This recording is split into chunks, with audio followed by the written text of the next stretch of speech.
The research is just groundbreaking and we have incredible clinical safety and efficacy. But ultimately, we're left with cures for cancer that patients can't get access to because they're too hard to make and they're too expensive.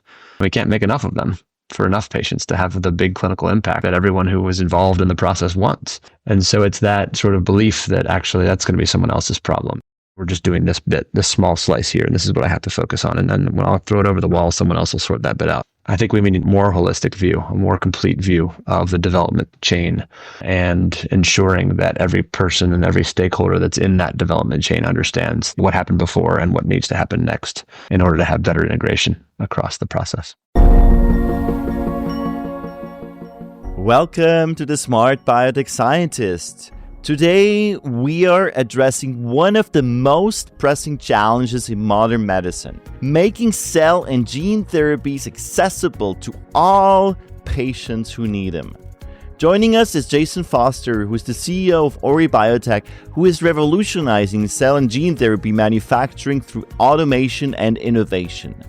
In part one of this conversation, we'll explore the technical bottlenecks limiting patient access and discover how Ori Biotech is transforming the manufacturing landscape. Grab your coffee and let's get started. Are you juggling the complexities of CMC development while trying to enjoy the beauty of biotech? Have you ever wondered if there's a way to simplify bioprocessing? Welcome to the Smart Biotech Scientist podcast, where we're diving headfirst into the very challenges you face. We're breaking it down, demystifying the jargon, and giving you the keys to unlock your full potential. I'm your host, David Brohlman, and I get it. With 15 plus years in the biotech industry, I face the same challenges you do.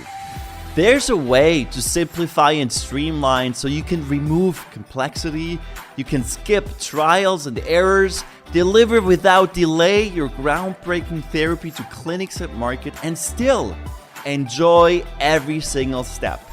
Do you want to learn how industry experts and I did it? Grab a cup of coffee and your favorite notebook and pen. Now is the time to take your bioprocessing game to the next level. Let's smarten up biotech. Welcome, Jason, to the Smart Biotech Scientist podcast. Thanks for having me, David. Absolutely, it's a pleasure. Since you have a commercial background, I'd love to have your perspective on this question. What do you believe about bioprocess development that most people disagree with? I love to get right into the meat of it. And when you jump on a podcast, we're not going to pull any punches. That's great. So as you said, I'm a non-scientist on a smart scientist podcast. So I'm a little bit of fish out of water already, but I have yet to ever speak to a principal investigator or a researcher who didn't want their work to impact the world or patients or, both in some way. And so the kind of science for science's sake mentality that often pervades research, it's this, we're looking for our next grant funding, we're looking for our next publication. Those things have value, don't get me wrong. But if you have the ambition to ensure that your work makes it to patients or makes it into the real world and have a real impact, you need to have those things in mind from the very beginning. And I think used to be that, that would be someone else's problem. Research was separate from development, was separate from translation, was separate from process development and clinical. These are all silos, and then the programs get sort of thrown over the wall, one to the other, with very little thought about the next phase or the next step. And that's really what we found in cell therapy in particular, is that we have incredible science. The research is just groundbreaking, and we have incredible clinical safety and efficacy. But ultimately, we're left with cures for cancer that patients can't get access to because they're too hard to make and they're too expensive. We can't make enough of them for enough patients to have the big clinical impact that everyone who was involved in the process wants. And so it's that sort of belief that actually that's going to be someone else's problem. We're just doing this bit, this small slice here, and this is what I have to focus on. And then when I'll throw it over the wall, someone else will sort that bit out. I think we need a more holistic view, a more complete view of the development chain and ensuring that every person and every stakeholder that's in that development chain understands what happened before and what needs to happen next in order to have better integration across the process. It's all about patient access, isn't it? I love talking about today. I'm really excited to have you on and to dive deeper into how we can make this happen. How can we help more patients benefit from all these breakthrough therapies? But let's start with yourself first. Can you draw us into your story? Because your career path has led you from commercial expertise to leading now your company. What sparked your interest in tackling manufacturing challenges of cell and gene therapies? I have a 25-ish year history. Every time I say that, I just sound older and older, but it is true. About 25 years in healthcare, life sciences, biopharma. I actually started out in post-university in healthcare policy, working in Washington, D.C., before I even started in business. And so I have a very long career since 1997 in healthcare, either specifically or a part as a broader kind of remit. So it's always been something that I've been really interested in. When I made my way after business school, working directly in pharma, got to see how the complex path that therapies follow from the research bench to commercialization, and focused really on commercialization, marketing, market access. And when weaved my way, and you can tell by my funny accent, I'm an American, but I've spent the last 14 years in London. The business that I helped build over 10 years is now called Indivior, which is focused in addiction medicine. So small molecule specialty pharmaceutical company that I joined very early in 2006 as the fifth employee. And we took that business to over 1,000 people over 10 years. So it was a kind of a very hyperscale journey. We went from 5 people to 400 people in 4 years, and then to 1,000 people in 10 years. Listed that business on the LSE in 2014. But I was employee 2, I think, in Europe. So did that kind of startup thing again in the same company, different geography, but always with the focus on patient access, on ensuring that we have a bigger purpose. It's easy when you work in healthcare to sort of hang your hat on the bigger purpose that you can accomplish. And I've always felt great pride in that particular aspect of working in this industry. When I met the founders of Ori, I was completely unaware of the incredible science that had been happening for 20 years around advanced therapies, around living personalized medicines that effectively offered curative potential for cancer and rare diseases. And I was blown away what rock I was living under that I hadn't heard about this before. But, I was sort of very focused on building that business, what became Indivior, and head down scaling that business up. But had totally missed the personalized medicine revolution, at least until 2018 when I met the Ori team and got really excited about the opportunity to have a massive impact on patients. 10 million people a year are diagnosed with cancer. Another 10 million people a year are die of cancer, unfortunately. And so we need better therapies. We need better accessibility for the therapies that exist. And I was equally horrified by the fact that there were cures for cancer that patients couldn't get access to because they were too hard to make, they were too expensive, and therefore access was almost zero. Even now, 8 years, so 2017. Yeah, so 7-8 years post the approval of the first products, so Kymriah and Yescarta. In the US, we treat about 1 in 5 patients that are eligible, so 20%. And the US, as you know, has the best market access of anywhere in the world. In the rest of the world, in total, globally, we less than 5% of the patient population. So that means most places are 0%. And that just is an unacceptable outcome. We have these incredible therapies. We know what they can do for late-stage refractory patients that really have no other options. These patients will die 99 times out of 100 if they don't get a cell therapy. And so that was just too big an opportunity, and I just found that to be an untenable outcome that we needed to do something to try and help. And that's when I threw my hat in the ring with the team at Ori to see if we could try and make a difference here. Yeah, I love it. I love it that you're saying we have a huge purpose. In healthcare, and we have so much potential, and cell and gene therapies are just right now in their infancy. So there's a lot more to come. But as you said, the problem is the patient access. I read also that other numbers that it's similar to what you said to 5%. I read that less than 3% of patients who need CAR T therapies have been able to benefit from them. It's crazy. And that's only probably the US or some lucky ones in Europe, but we are not speaking of the rest of the world. So could you break down the technical bottlenecks that contribute to this limited access? Sure. I think you're right. It's like 3 to 5% globally. Our company, our mission is to enable widespread patient access to life-saving cell and gene therapies, not only in the Western world, but everywhere in the world. And so, as you pointed out, in the developing world, access is basically non-existent. So a whole paradigm shift is required. What really has transpired over the last 10 years or so is we've taken all of the lessons that we learned from biologics manufacturing. So large molecules that we've gotten, the second pillar as they call it. So first pillar, small molecules, second pillar, large molecules, and biologics, third pillar, now cell therapies or advanced therapies. We've taken all the lessons from the several decades of manufacturing for small molecules and biologics, and we've tried to apply them to cell therapy. And some of them have worked okay, but most haven't. We have something brand new here. We have a circular supply chain for autologous therapies where we're taking a patient's material, patient's immune cells, and then we're putting them through an external ex vivo manufacturing process that involves flying often living cells halfway across the world to a centralized manufacturing facility and manufacturing them over the course of several weeks and then flying them back to that individual patient and reinfusing them into the patient. Now, it all sounds pretty straightforward when I say it that way, but it's not at all straightforward. When you make biologics, we're making huge vats, 10,000 liter stir tanks, bioreactors, making huge vats of biologic material, antibodies, huge facilities stamping out tablets in the small molecule world.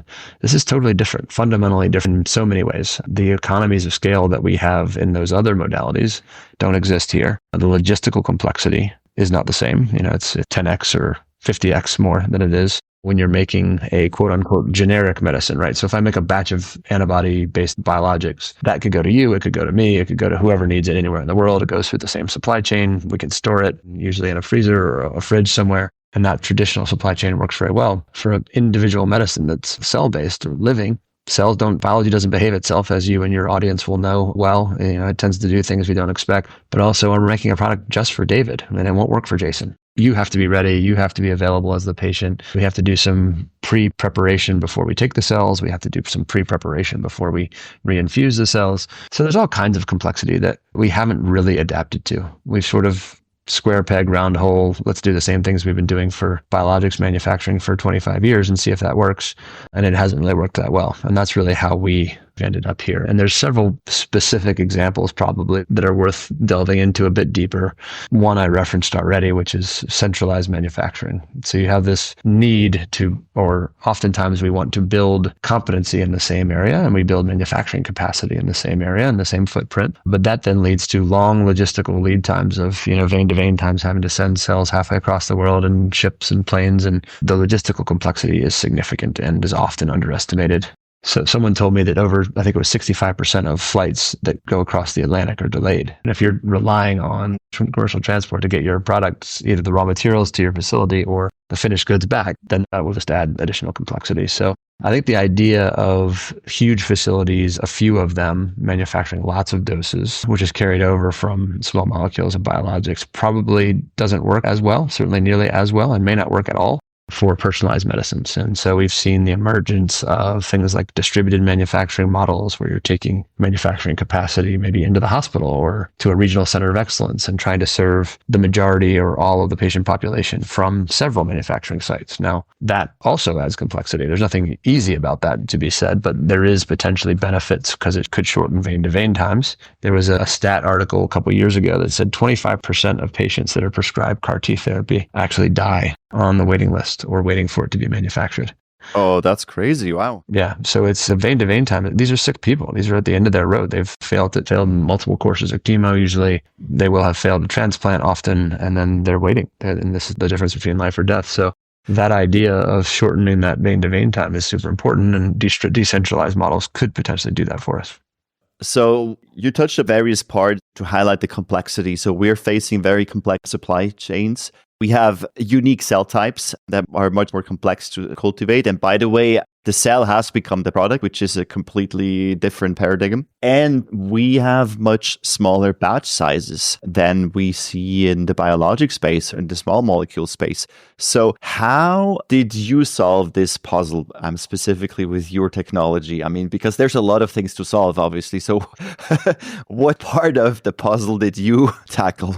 No, it's a great question. So in those big manufacturing facilities we're talking about, that is the model that we have today, and that is the model that we need to make more efficient. So the first problem that the Eero technology solves, so Eero is how we pronounce it, that's the Ori product. It is intended to address the major bottleneck today, which is hindering throughput increasing variability and dramatically increasing costs. So there's let's call it a 10-day process because it's a nice round number. Some are slightly shorter, but let's call it 10 days just for ease of maths. The Eero addresses about 70%. So it's about kind of 7 days of that process. And then it does several different things. It reduces the manual labor requirement. So it automates a lot of pieces that are today done by human operators. We don't have enough humans to do the work, and we don't have enough of the highly trained humans that are required to do the work today. So that limits our ability to throughput enough doses.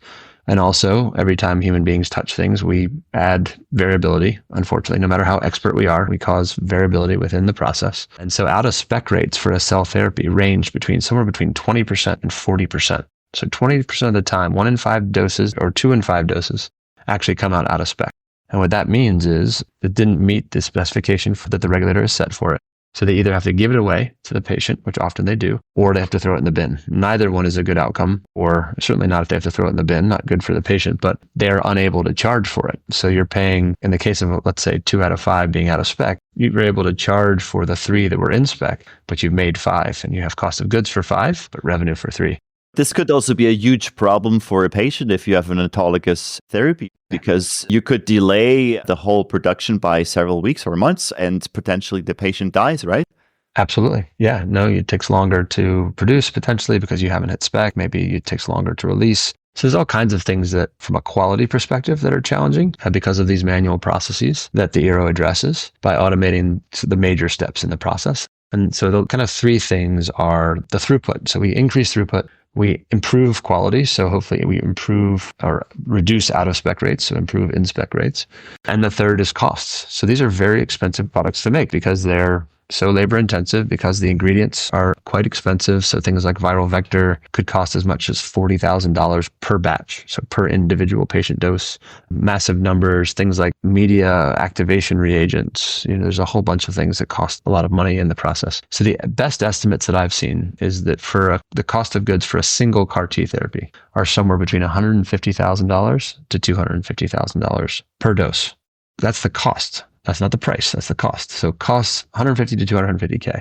And we end up charging somewhere in the $500K range. So it's like $425 to $575 is where the CAR Ts kind of are.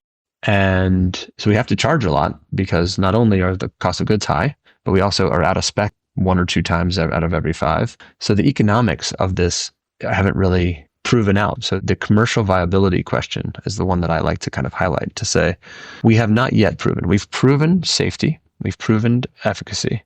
We have not proven commercial viability and that we can actually make these products and make a return on investment for the billions of dollars that companies spend developing them, building out manufacturing capacity. This is not an inexpensive endeavor. So we need to be able to have an economic model that works and provides a return on investment for the companies that are taking these massive risks. And so the Eero system really is intended to address all 3 of those major problems. So it's the quality problem, it's the throughput problem, and it's the cost problem. We would estimate that based on the modeling and some of the partnerships that we have already, we would estimate that we can cut cost of goods by 50%, 50% out of the gate by automating the bottleneck in the manufacturing process. So that's a big step forward. That's a big step. And to what extent can Eero move already the production closer to the patient? Because you mentioned in the beginning, point of care treatment. That's actually where we want to get to. Are we close to that already with that, or it's just a step towards? It's a step toward. Could be used in that way. The problem today is that the regulatory structure is not conducive to distributed manufacturing. So the MHRA, so the UK regulator and the FDA have put out guidance on distributed manufacturing about how they're thinking about it, and they want an industry comment. But it's a work in progress. There isn't one company, Galapagos, is doing some distributed manufacturing, but they're doing it in the clinical context, and they're only doing it for 1 or 2 sites. So it's not truly like you have a network, like a hub and spoke network, 8 manufacturing sites, all manufacturing simultaneously, which is where we would hope to get to. In the UK, I just use the number 8 because in the UK, we would need 8 of them to serve the whole population example. But the Eero system would be very well adapted to that use case to say it's a cloud native system, so you can monitor it from anywhere in the world. So if you wanted to have a hub that was monitoring all of the spokes, you could do centralized QA and QC potentially, but you could do distributed manufacturing and potentially license the hub. So the hub becomes responsible for the quality and for the safety of the product, but the manufacturing can take place at these remote or satellite areas And the Eero, we did a tech transfer process with our colleagues at CTMC. So in Houston, we were working on an MD Anderson investigator-led trial. They're in phase 1-2. We were testing the Eero platform against their existing manufacturing platforms. And then we did a tech transfer from Houston to Philadelphia to a second site in 2 weeks. Tech transferring takes 6 to 9 months most of the time. That's fast. Wow. Impressive, huh? Essentially, you push the button, you send the protocol from one site to the next securely. Since the Eero is the same, obviously, in both places, the protocol is the same in both places. We did a split batch of reagents to make sure the inputs were the same. And we demonstrated across 6 runs, so 3 at each site, that all 6 runs met their release criteria. So they met the CQAs for their clinical product, for their clinical program. And that was with a very tech transfer time. So this was a proof of concept. Wow, that's impressive. Yeah, it was a proof of concept. One of the first times that anyone had ever done that. That's impressive because I've done several tech transfer in my career in the biologic space. I mean, it takes a lot longer. A year. I mean, 9 to 12 months for sure. I mean, that's very common. And so being able to do it in weeks, not months. And again, if you're doing it in a clinical trial, there would have to be more effort put into it. But a lot of tech transfer time is training the staff and documenting the quality procedures and all those things. There's a lot of paperwork, there's a lot of training, and there's a lot of signing off that may not be value added if you could essentially demonstrate that you're using the same platform to deliver the same product, but just doing it in 2 different places. That concludes part 1 of our insightful conversation with Jason Foster. Join us next time as we explore why scientific excellence alone does not guarantee success and much more. Until then, keep innovating. And before we go, if you're a CTO wrestling with complex bioprocess challenges, I specialize in turning seemingly impossible problems into practical solutions. Schedule a complimentary strategy session at bromanconsulting.com. All right, smart scientists. That's all for today on the Smart Biotech Scientist podcast. Thank you for tuning in and joining us on your journey to bioprocess mastery. If you enjoyed this episode, please leave a review on Apple Podcasts or your favorite podcast platform. By doing so, we can empower more scientists like you. For additional bioprocessing tips, visit us at smartbiotechscientist.com. Stay tuned for more inspiring biotech insights in our next episode. Until then, let's continue to smarten up biotech.